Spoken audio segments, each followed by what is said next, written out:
Tidak secara aturan mereka dilapor. Tidak secara aturan. Aturan mereka buat secara operasi. Sangat tidak profesional yang dilakukan oleh seorang aparat penegak hukum, apalagi Kapolres. Jadi sebenarnya tindakan itu kita semua misal apa yang terjadi, apa yang dilakukan oleh Pak Kapolres. Apalagi Pak Kapolres menunjukkan dengan tongkat komando satu persatu. Itu tidak begitu bagus. Apalagi langsung diintimidasi. Terus mereka dibariskan sampai hampir 1 jam penuh. Begitu tuh sangat disesalkan apa yang dilakukan oleh Pak Kapolres. Seorang Kapolres itu mesti ada tingkat koordinasi. Kalau ada kabupaten yang berbeda, ini mesti harus ada tingkat koordinasi yang harus dilakukan oleh Pak Kapolres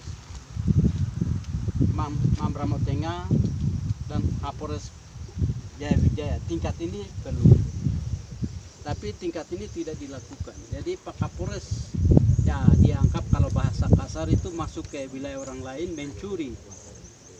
Apalagi intimidasi masyarakat sipil yang sama sekali tidak tahu masalah. Saya tidak tahu apa yang Pak Kapolres menuduh kepada adik-adik yang ada di posko. Tapi tuduhan yang dituduhkan itu juga sebenarnya Pak Kapolres harus membuktikan sebagai seorang aparat penegak hukum. Tanpa membuktikan sesuatu yang dicurigakan bahwa mereka itu adalah OPM, separatis, ngapain bertindak-tindak di posko? Saya pikir adik-adik ini sedang menjaga kita semua supaya kita tidak tervirus dengan virus corona. Tapi sikap seorang pemimpin yang dilakukan oleh Pak Kapolres ini kita menyesal. Mereka ditodong dengan senjata, terus mereka dibariskan, terus mereka dikatakan bahasa yang kasar, bilang kami akan tembak. Kapolres tidak bisa bicara begitu. Dia seorang pemimpin. Jadi mulut itu jaga seorang pemimpin. Jadi seorang pemimpin tidak boleh berbicara bahasa yang tidak menerima oleh masyarakat. Itu. Jadi saya pikir Pak Kapolres harus menyampaikan permintaan maaf, itu satu.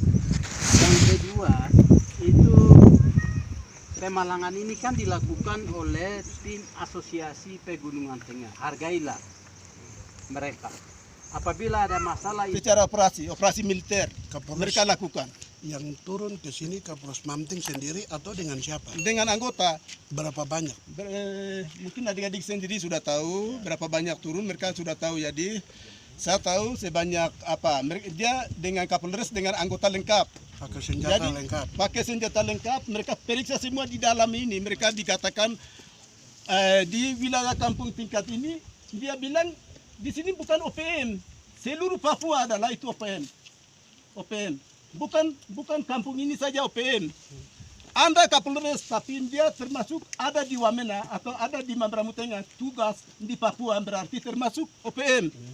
Itu kita sebagai kepala kampung setempat. Hal itu kita tidak tanggapi. Di sini bukan jaga ini, bupati yang suruh jaga, bukan tingkat kampung. Tingkat kampung yang semau palang jalan tidak ada. Ini di perintah bupati. Jadi adik-adik saya atau masyarakat saya mereka ikuti perintah bupati Jaya. Pak Desa, Pak Desa kan selaku kepala wilayah di sini. Saya sebagai Koordinasinya bagaimana? Pak Desa sudah sampaikan ini ke pemerintah baik di Sebah maupun saya mau turun, saya kasih pengumuman di dalam hari Minggu, saya turun lapor ke bupati atau lapor ke sekretariat. Begini sudah adik-adik relawan dengan sudah ada di sini, saya datang tadi ini. Jadi Kapolres dikatakan di sini tempat OPM, saya sebagai selaku kepala kampung saya tidak terima. Tidak terima. Menurut Pak Desa ini bukan tempat OPM ya? Di sini bukan tempat OPM. Tapi ini masyarakat. Di sini rakyat di Indonesia kok. Bagaimana bilang OPM baru operasi di dalam ini dengan ancaman bagaimana?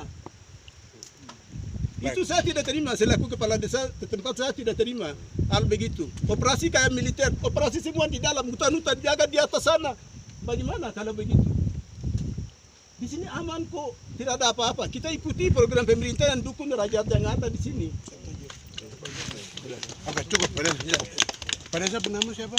Saya Lepianus Togorli, Oke, kepala desa apa namanya? kepala desa Pirambo. Oke, makasih Pak Desa.